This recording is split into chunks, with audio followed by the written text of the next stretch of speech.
जीव घेणाराचा गुन्हा माफ होतोय, खून करणाराचा गुन्हा माफ होतोय.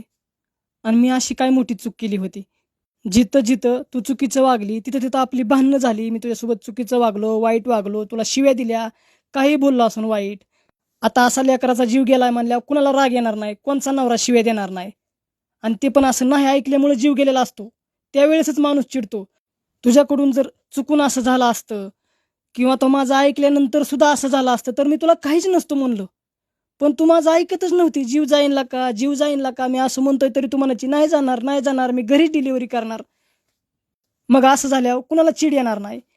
अरे तुझ्या घरची लग्न झाल्यापासून साध्या साध्या आणि किरकोळ गोष्टीवरनं माझ्याबरोबर भांडणं करायचे, हाणामारी करायचे.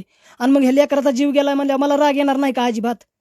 अरे तुझ्या घरच्यांना साधं हसलं तरी राग येतो. तुझ्या घरची लग्न झाल्यापासून माझ्यावर दात खात येतं तुला चांगलं सांभाळतो म्हणून. असा लेकराचा जीव गेला तरी मी तुला काहीच नाही म्हणलं पाहिजे असं तुझ्या घरच्यांचं म्हणणं आहे. आणि तुलाच त्रास झाल्यावर तुझ्या घरच्यांना कसं वाटतं की तुला मी त्रास दिला नाही पाहिजे अजिबात, तुझ्यासोबत भांडलं नाही पाहिजे अजिबात. का तू असं केलं तर चालतंय का?